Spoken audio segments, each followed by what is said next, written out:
Çocukları mekteplerine teslim edin. Emredersiniz paşam. Hadi bakalım çocuklar. Hadi.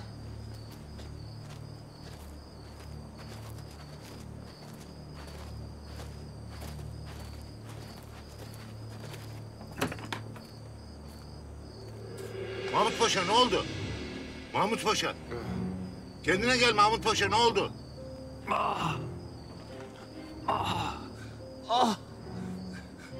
Kadın bir panter gibi üzerime atladı.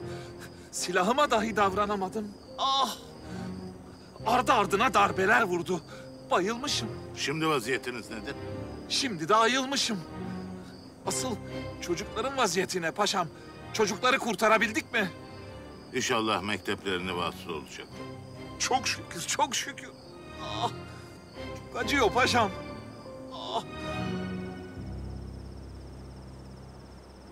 Ömer! Annenin katili geldi oğlum. Çık ortaya.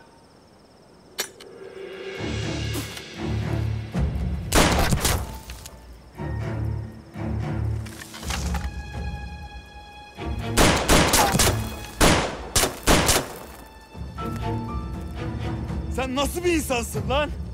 Haysiyetsiz, şerefsiz, kepaze, adi müptezel. Ömer! Hiram seni her türlü gömer. Annen özlemiştir oğlum. Seni bekler. Annem seni de bekler it. Ahirette hakkını almak için.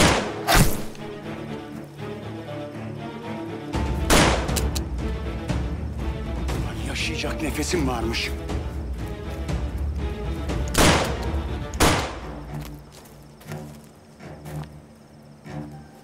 Kaç köpek kaç.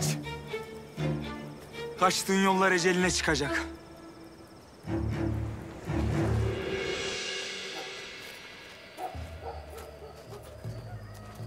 Yoruldum ya. Biz Ermeniyiz ağam. Biliyorum. Ağam sen Müslüman mısın? Elhamdülillah. Asker ağam birisi bize karışsa bu silahla onu vurur musun? Merak etme. Kimse size karışamaz. Dedemle nenem her daim söyler zaten. Ne derler? Dedem Müslümanlar merhametli adamı ama kumar desen oynatmıyor, içki desen içirmiyor, zamparalık desen yaptırmıyor. Bunun içinde zalim diyor. Nenen ne diyor bu mevzuya? Allah belanı versin diyor dedeme. Patlamalar da çok güzel oluyormuş böyle. Bam bam. Pencereden izleyin dedi. Bam bam. Hünkârım, ben Mahmut Paşa'yı arabada bırakıp müzakere için içeriye girdim. İçeriye girdiğimde çocukları yalnız buldum. Zavallı yavruları kaçıran sefiller yoktu. Sual ettik. Fakat işin mahiyeti bir muamma. Çocukları pazarlık yapmadan, direnmeden bırakıp gitmişlerdi. Bunu anlayamadık. Niyetlerini belli etmeden, bir netice almadan çocukları öylece bırakıp gitmişler, öyle mi? Bu keferenin bir hesabı mutlaka vardır. Kalan havadisler de pek iç açıcı değil hünkârım. Arzu ederseniz onları da Mahmut Paşa aktarsın. Buyurun. Hünkârım, hadise şu şekilde vuku buldu. Sadrazamımız küçük çocukları kaçıran keferelerin yanına gittiğinde ben arabada kaldım. Arabada tam karşımda bu Sarah Hedeya denen kefere oturmaktaydı. Bana şöyle kötü kötü baktı. Ben de tövbe estağfurullah diyerek kafamı çevirdim. Lakin tabii vicdanen silahımı çekip sık şu iblise diyorum içimden, kurtulsun cihan beladan. Ama yapamadım işte. Sadede geliniz paşa. Sadede geleyim hünkârım. Kafam bu yana çevirikken bir anda şöyle göz ucuyla bu Sarah Hedeya denen kadına bakmamla birlikte bu kadın panter gibi üzerime atladı. Derken tam kafatasımın şurasına... Lüzumu yok. Tam kafatasımın şurasına, üstüne bir darbe indirdi. Ardından bir darbe daha, ardından bir darbe daha, bir darbe daha, ben bayılmışım. Yani bir kadınla baş edemediniz, öyle mi? Ama hünkârım, malumunuz bir kadının indirebileceği bir darbeyi en âlâ paşa bile tahayyül edemeyebilir. Mümkün değil. Size verdiği zayiat dışında Sarah Hedeya ile bir işimiz kalmadı. Öğreneceğimizi öğrendik.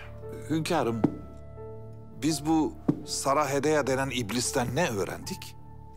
Bayılmayı tercih etmeseydiniz paşa, siz de öğrenirdiniz öğreneceğinizi. Allah ömürler versin.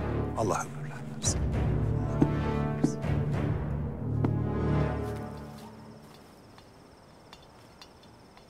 Şşt kızım.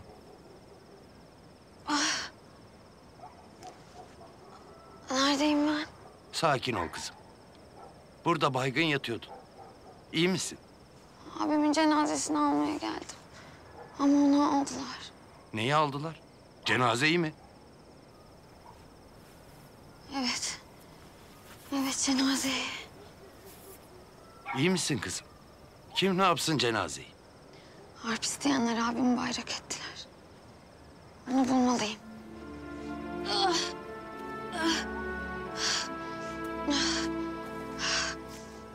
Anlat evladım. Hünkârım, buyurduğunuz gibi sadrazamın peşinden mesafemizi koruyarak at sürüyorduk. Lakin bir silah sesi işittik. Biz de tehlikeli olacağını düşünüp silah sesinin geldiği tarafa gittik. Yoldayken ormanda bir hareketlilik gözüme ilişti. Adamlara yoldan devam etmelerini söyledim. Ben de atımı ormana sürdüm. Sonra? Bir bomba manyelasının başında uğraşan 2 Ermeniyi gördüm. Zannımca düzeneyi ortadan kaldırıyorlardı. İz bırakmamak için. Adamlardan biri silah çekince vurmak mecburiyetinde kaldım. Diğerini yakaladım. Lakin adamı tam konuşturacakken uzaktan biri ateş etti, öldürdü adamı. Sadrazamı istemelerinin sebebi anlaşıldı. Onu öldürüp devlete yara açmak isterler. Hünkârım, peki bombayı niye patlatmadılar? Çünkü arabada bu tertiplerine mani olacak mühim biri vardı. Yakaladığım adam ölmeden önce mühim bir kelam etti. Ne dedi? Bir baskından söz etti. Ama nerede yapılacağını söyleyemeden kurşunu yedi. Evladım, bunlar huzursuzluk çıkartmak isterler. Milletin kalbine korku salmak isterler. Lakin ne biz ne de milletim asla sırat-ı müstakimden vazgeçmeyeceğiz. O hainleri galebe çalacağız. İnşallah hünkârım. İnşallah. Bir de İrem keferesi de oradaydı. Kan kokusunu alan sırtlan yerinde durur mu hiç? O çocuklar öyle kolay salmalarının sebebi anlaşıldı. Evladım, yaptığın bu yiğitliğin mükafatını alacaksın. Hem bu dünyada hem de ahirette. Devletim için harp etmek boynumun borcudur hünkârım. Mükafatını da ancak Allah'tan dilerim. Eyvallah. Çıkabilirsin. Hünkârım, Ahsen hala misafirimdir. Bu hususta bir emriniz var mıdır? Ahsen kızımız bir gün saraya dönecek. Lakin bunu kendi hür iradesiyle istemesi lazım. Onda mühim bir emanet var. O emanet ona ağır, bize hafiftir. Emaneti teslim etmesi için güven esastır. Bekleyeceğiz, göreceğiz. Siz nasıl buyurursanız hünkârım.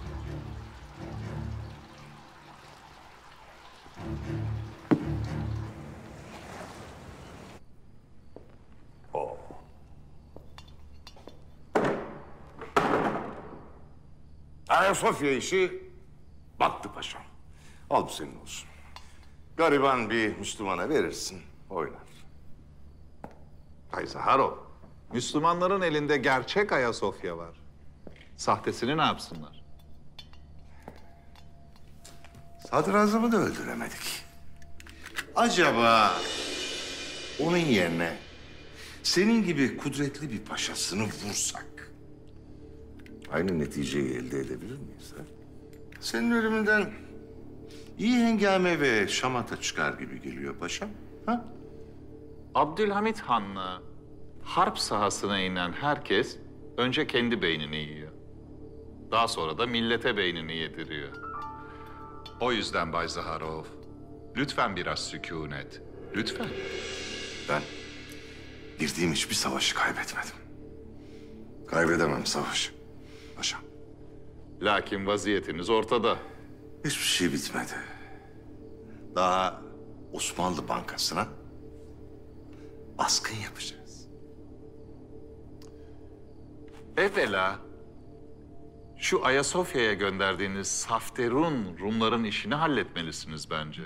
Çünkü eğer onlar konuşursa siz Abdülhamit'in marangozhanesine odun olarak girip kıymık kıymık çıkarsınız. Rumları düşünme. Ben o işi hallederim. Biz Abdülhamit'i nasıl oyalarız? Dikkatini nasıl dağıtırız sen onu söyle. Bay Zaharov.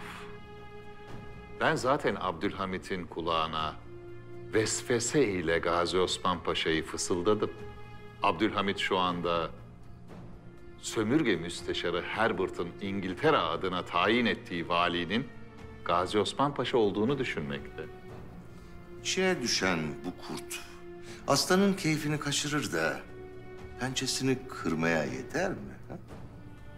Abdülhamit, Plevne kahramanı Gazi Osman Paşa'yı kaybederse sarsılır, sendeler. Bu iş ona ağır gelir. Ama eğer Gazi Osman Paşa sarayında çürümekte olan Sultan Murat'ı kaçırırsa, İngilizlerle iş tutarak Sultan Murat'ı tahta çıkmaya ikna ederse, işte o zaman Abdülhamit kederinden yıkılır.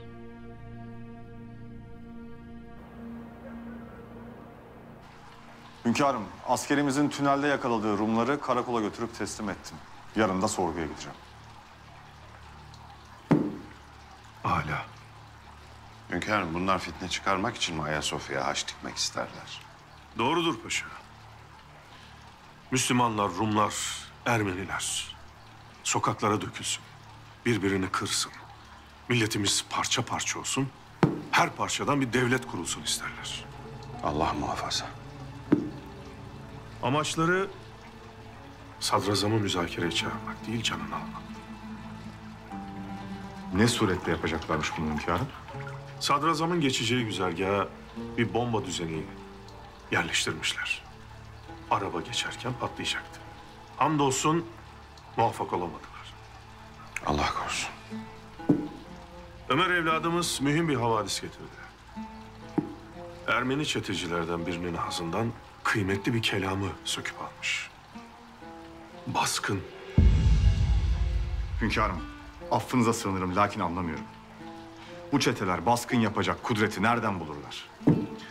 Bize dost görünen devletler onlara yardım eder. Fitne çıkarır. Hem de milleti sadıkayı, Ermenileri kullanırlar. Biz bu çetelerle değil, bu devletlerle harp ederiz. Payitahta getirilen silahların bertaraf edilmesi Ermeni çeteleri durdurmamış anlaşılan. Lakin asıl sorulması gereken soru şu: baskın nereye yapılacak? Ne buyurursunuz hünkârım? Ermeni Patrik huzura çağrılsın. Bildiklerini önümüze döksün. Emredersiniz hünkârım.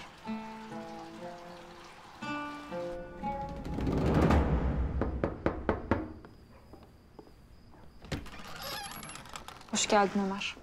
Hoş bulduk.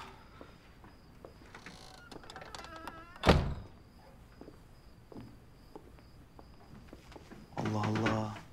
Sen niye böyle ortalıkta bayılır gibi yatmış? Ben bekçi miyim Ömer? Her şeyi bana sual ediyorsun. Olur mu öyle şey Zeynep? Sen hele önce bir tas su ver de içim yandı. Ciğerimi soğutayım.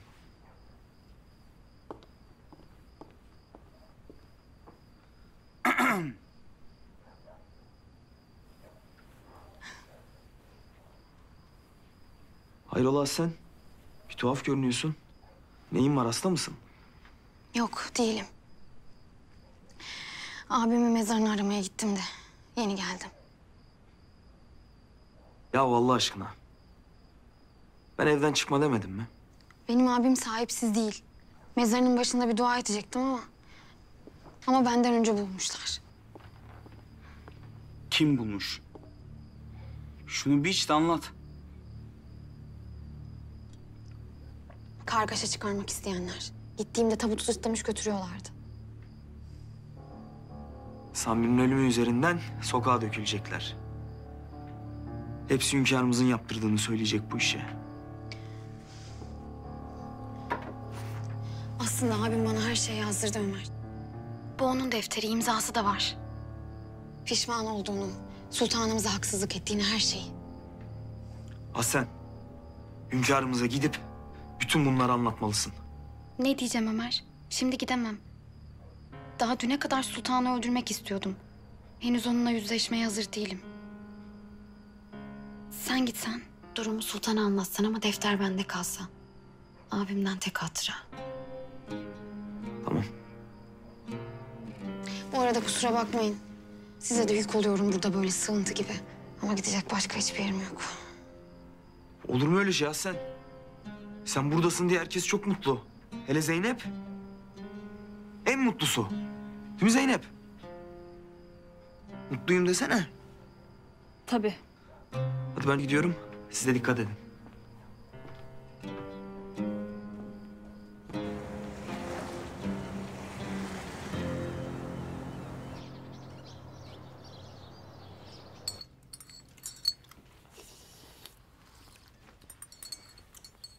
Seniham, hoş geldin. Hayırdır? Ama seni böyle kederli görünce vallahi azgın boğa gibi önüme gelene toz atasım geliyor. Of. Of. Yüreğim daralıyor Mahmut. Vallahi artık yüreğim daralıyor.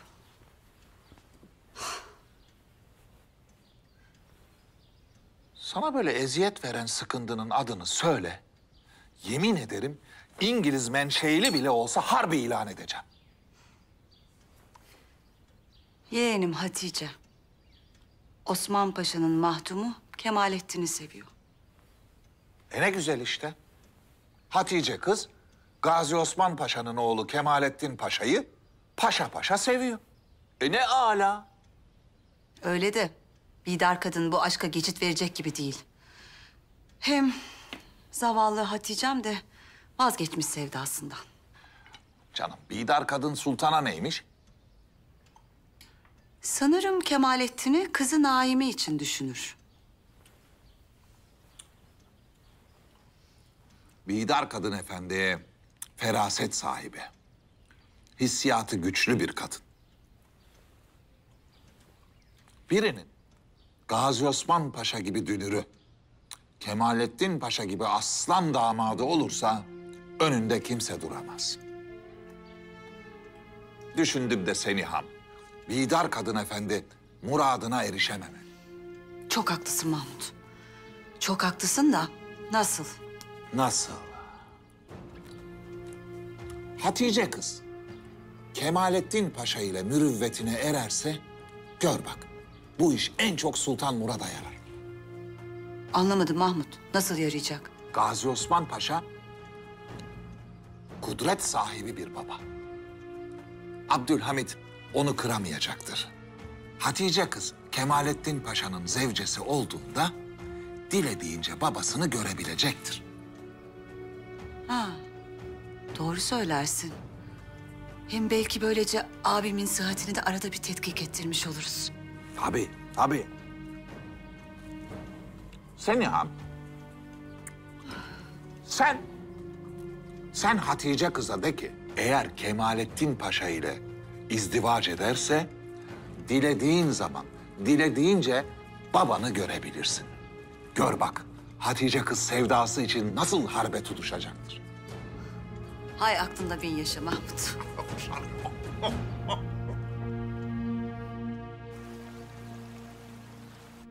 Bana hediye ettiniz bu kılıca. Ara ara çıkarıp bakarım. Osman Paşa. Plevne'de esir düştüğümde düşman almaya cesaret edemedim hünkârım. Tarihe öyle bir iz bıraktınız ki. Mağlup olsak da zafer bizimdir nidalarını zihinlere kazıdınız. Mazide kaldı. Yaşlandık hünkârım. Siz dahi pazarlığa beni göndermeye imtina edersiniz. Yaşınızla alakalı değil bu durum. Hünkârım, merakım mazur görün. Lakin neden Sadrazam Paşa'yı gönderdiniz de hususi olarak benim sarayda kalmamı istediniz?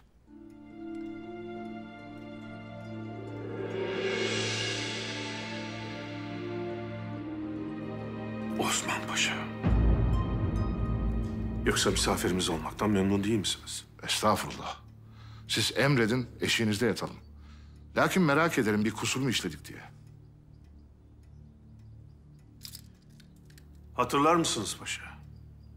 Saltanatımın ilk yılları. 93 Harbi başlamış. Mithat Paşa ve arkadaşları tarafından istemeye istemeye savaşa sokulduk.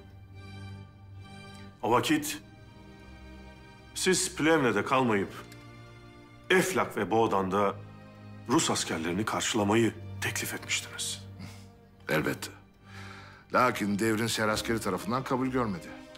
Biz bunu öğrenince bir emir yolladık. Plevne'de kalmayıp Rus orduları yerleşmeden baskın verin diye. Emriniz bize 2 gün geç ulaştı hünkârım. O sırada da Ruslar mevzilere yerleşmişlerdi. O vakit anladım ki paşa, devletimizin içinde hain çoktur. O gün o emri size ulaştırmayıp elinde tutanlar mağlup olmamızı istemişlerdir.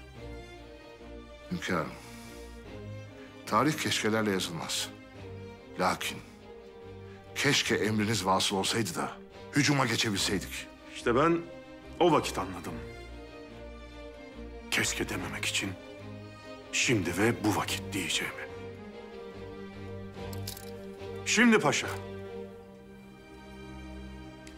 bana hediye ettiğiniz bu kılıcı bir müddet size veriyorum.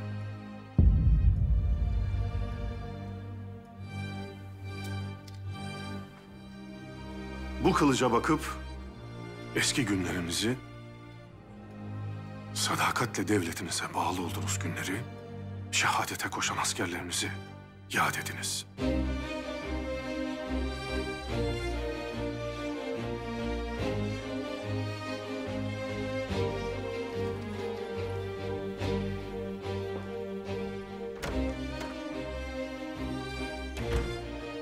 Merakımı mazur görün. Lakin neden sormadınız?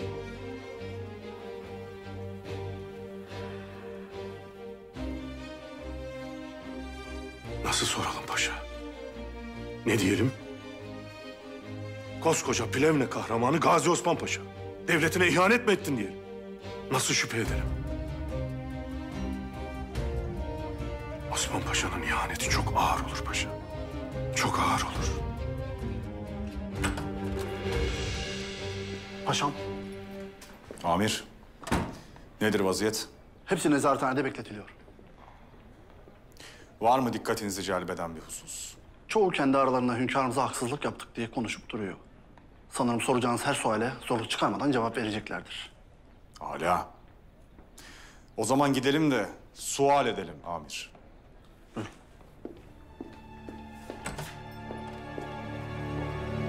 Biz nasıl oldu da böyle bir tertibin içine girdik? Ayıplanma. Sorarlarsa anlatırsın nasıl girdiğimizi. Anlatacağım.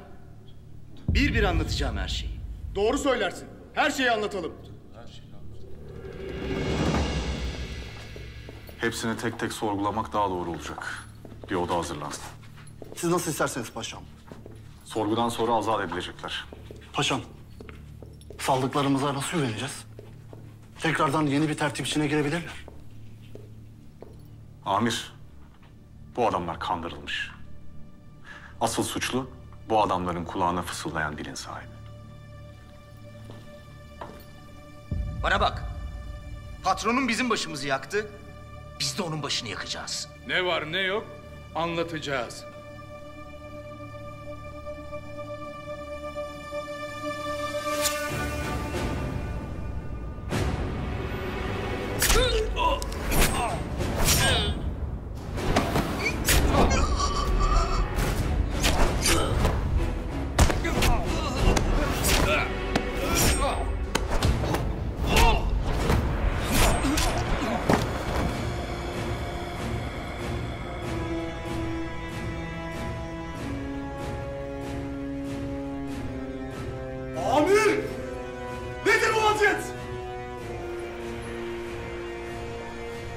Aç kapıyı hemen aç!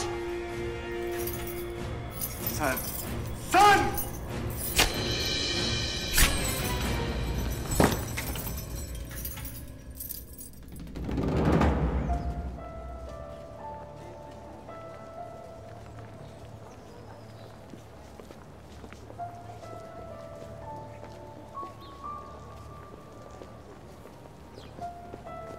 Seni mi gönderdiler? Alex Zorba cevval bir adamdı. Fedakar bir adamdı. Asla canını sakınmazdı. Sakınmadı da. Senden de aynı fedakarlığı bekliyorum. Adın ne senin? Güzel. Aferin. İlk kural bu. Asla konuşmayacaksın.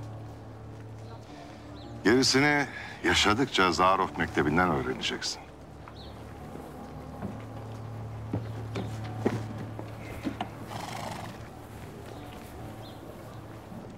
Senin adın da Nikola Zorba olsun.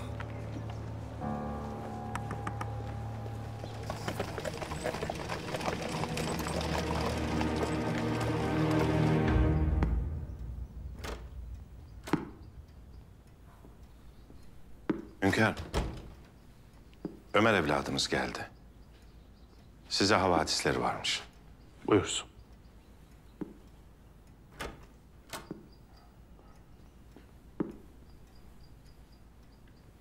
Buyur evladım. Hünkârım, Aslen ağabeyi Samir'in mezarını ziyarete gitmiş. Biz Samir'in cenazesi üzerinden bir nümayiş olmasın diye gizlice defnettirmiştik. Lakin mezarı bulmuşlar. Kim bulmuş? Bu hürriyetçi gençler. Bir nümayiş tertip edilecekmiş. Samir'in ölümü üzerinden sokağa dökülmek istiyorlar zannımca. Samir'i sizin öldürttüğünüz yalanına inanmışlar. Ahsen ne düşünür peki? Hünkârım, Ahsen Saran'ın ağabeyini öldürme emrini verdiğini biliyor. Samir ölmeden önce bir yazı yazdırmış Ahsen'e. Size olan muhalefeti için pişman olduğunu söylemiş. Altında imzası var mı evladım? Var hünkârım. Defter Samir'in defteri. Yani yazının Samir tarafından yazıldığı aşikar. Bu defteri bul evladım. Hem yazıyı hem de defterin fotoğraflarını gazetede neşredelim. Böylece gençlerin aklını çelip bize iftira atanlara mani olmuş oluruz.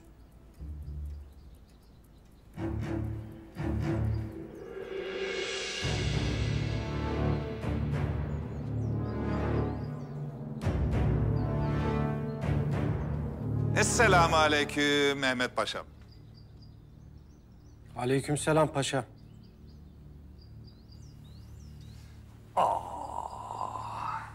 Yani Mehmet Paşa. Bu nedir Allah aşkına? Aynı şekerin sapına yapışmış iki küskün çocuk gibi. Neticede biz akrabayız yahu.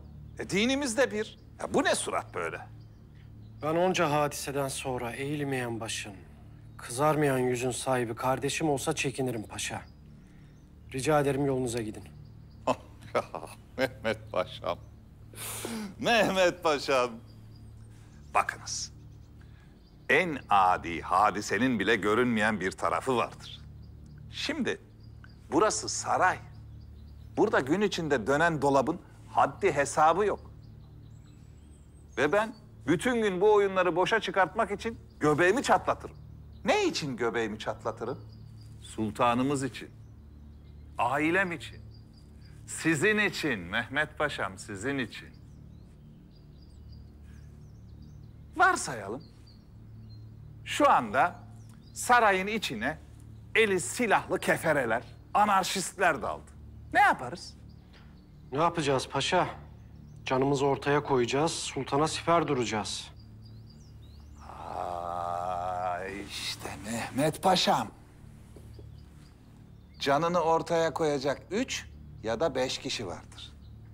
O 3-5 kişinin ikisinden biri siz, biri de benimdir. Güvendiğiniz dağlara karlar yağar. O pehlivan gibi adamlar fareler gibi dağlara kaçışırlar. Misal, Plevne kahramanı Gazi Osman Paşa.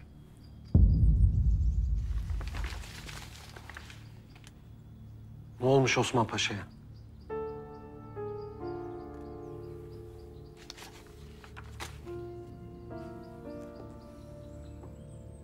Çok mühim bir jurnal aldım Mehmet Paşa. Derler ki Gazi Osman Paşa Sultan Murad'ı tahta çıkarmanın hesabı içindeymiş. Bu işte de yalnız değilmiş. Kefereyle beraber iş tutmaktaymış. Ermenilerden aldıkları silahlarla nümayiş sırasında İngilizlerin de desteğiyle Abdülhamit'i devirip yerine Sultan Murad'ı çıkaracaklarmış. Mehmet Paşa, geçen gece Abdülhamit Gazi Osman Paşa'yı neden sarayda tuttu sanırsınız? Bunlar kulağa inanılır gibi gelmiyor. Lakin yüreğe dehşet saçıyor paşa. Hünkârımıza malumat verdiniz mi? Yani doğrusunu isterseniz öyle bir havadisi sizin gibi güvenilir, güçlü, şerefli bir paşayla istişareye etmeden hünkârımıza vermek istemedim. Malumunuz hünkârımız Gazi Osman Paşa'yı çok sever. Şimdi ben bu jurnali tek başıma hünkârımıza götürür isem hışmından korkarım. Ama arkamda sizin gibi şerefli, güçlü bir paşa olursa ben de o zaman bu havadisi hünkârımıza verebilirim. Her türlü harbe de girerim.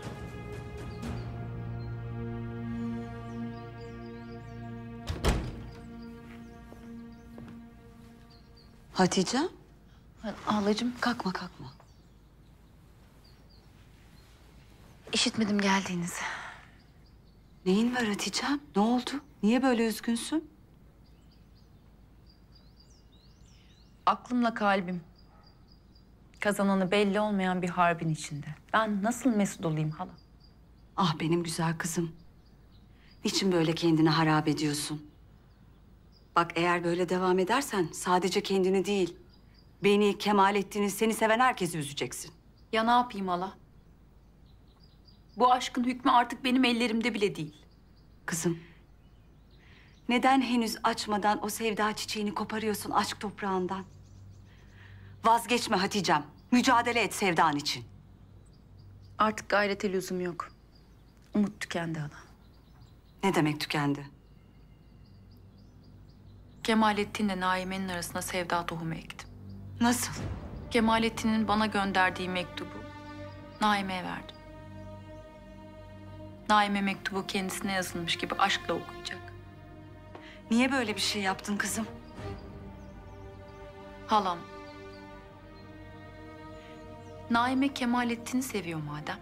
Onlara da bir ihtimal verilmeli. Eğer paşa beni gerçekten istiyorsa Naime'ye rağmen harp ederek kazanacaktır. Başka türlüsü mümkün olmaz. Yani diyorsun ki ben paşayı Naime'ye bırakmadım. Onu sadece imtihan ediyorum.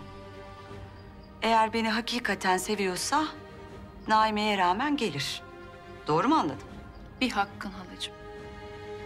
Bir hakkın.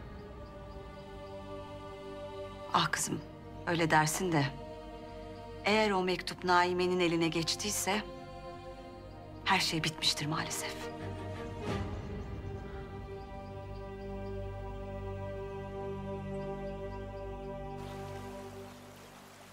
Sizi böyle karşımda yan yana görmek beni memnun etti. Devlet-i âlinin menfaati eğer Mehmet Paşa ile benim birlikteliğime lüzum görüyorsa boynumuz kıldan incedir hünkârım. Yalnızca devlet meselesi de değil paşa. Her kucaklaşma, her kavuşma Müslümanın gözünde seher, gönlünde sevinçtir. Hünkârım, Mehmet Paşa'mız çok mühim bir havadisle gelmiştir. Gerçi haber kötüdür. Lakin istihbarati açıdan çok büyük bir başarıdır.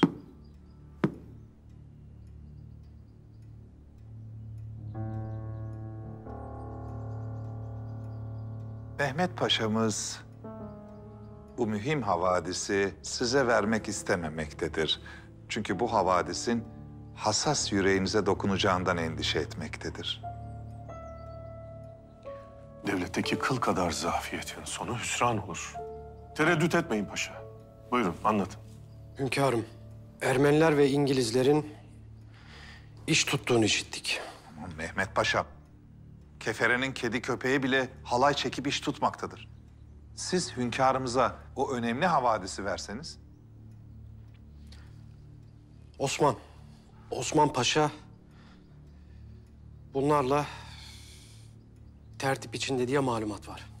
İsim vermeden önce oyunu anlatınız. Siz oyunu anlatınız ki ona dahil olacak isim mana kazansın. Hünkârım Sultan Murat çırağından kaçırılacakmış. Ermeni çeteler ayaklanma çıkaracakmış. Bu kargaşa arasında İngilizler Sultan Murat'ı tahta çıkaracakmış. Bütün bu işleri çekip çevirebilecek... Kudretli, dirayetli bir paşaya ihtiyaç var. Osman Paşa.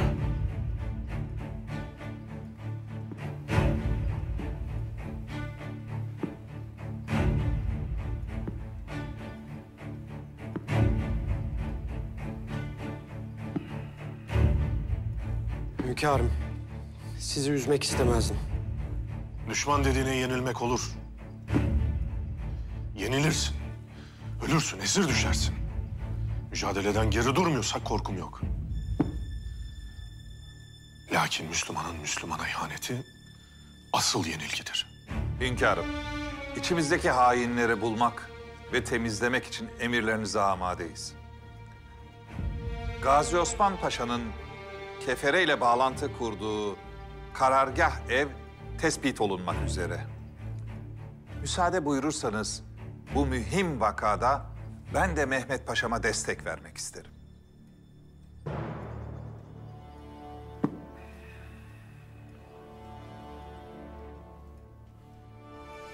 Osman Paşa'nın hainlik içerisinde olduğuna ihtimal vermem. Lakin bu konuda gevşeklik gösteremeyiz.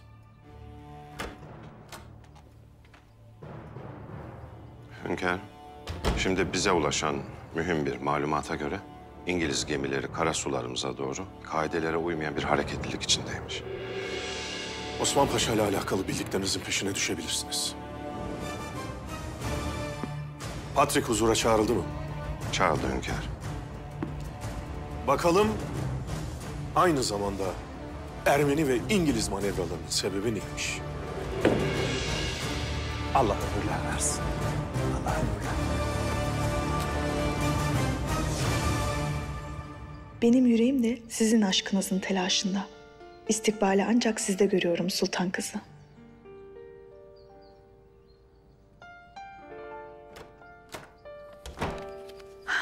Anneciğim. Güzel kızım. Çok şükür iyileştin. Hamdolsun iyiyim.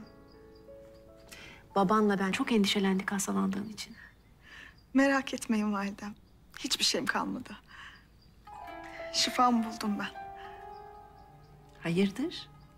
Neymiş bakayım senin o güzel yüzünü böyle güldüren? Bu mektuptur validem. Kemalettin Paşa'nın aşkıma karşılık verdiği satırlardır. Demek günlerce hasta yatmanın kefareti bu aşkmış Naime. İnşallah bundan sonra aşkının kaderi çok güzel olur evladım. İnşallah validem. Yalnız sizden bir ricam olacak. Söyle kızım. Siz münasip bir dille babama mevzuyu açsanız, onu haberdar etseniz, biz de tez vakitte muradımıza ersek. Elbette benim canım kızım. Zaten münasip olan da budur.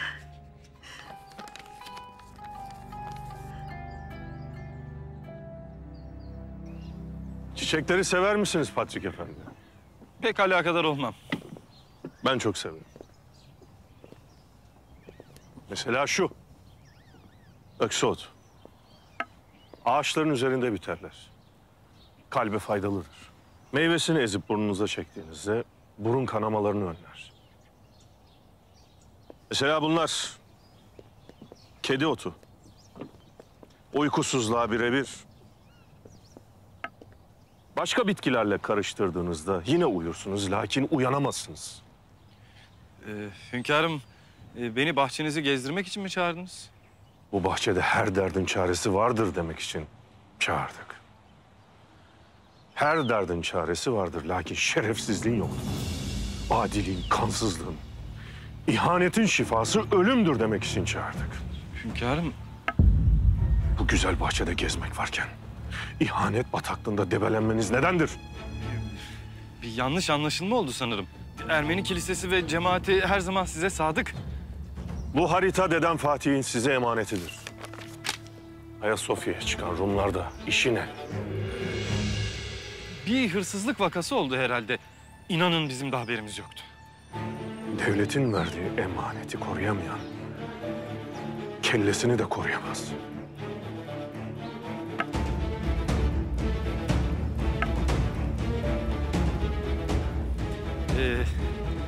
Ne kadar teşekkür etsek azdır. Malum bu harita bize Fatih Sultan Mehmet'in yadigarı. Teşekkür ederim. Ben artık gideyim. Hünkârımızı duydunuz. Buradan anca başınızdaki patrik külahını çıkardıktan sonra gidebilirsiniz. Ben Ermeni cemaatinin oylarıyla seçildim. Siz istediniz diye istifa edemem. Görürüz.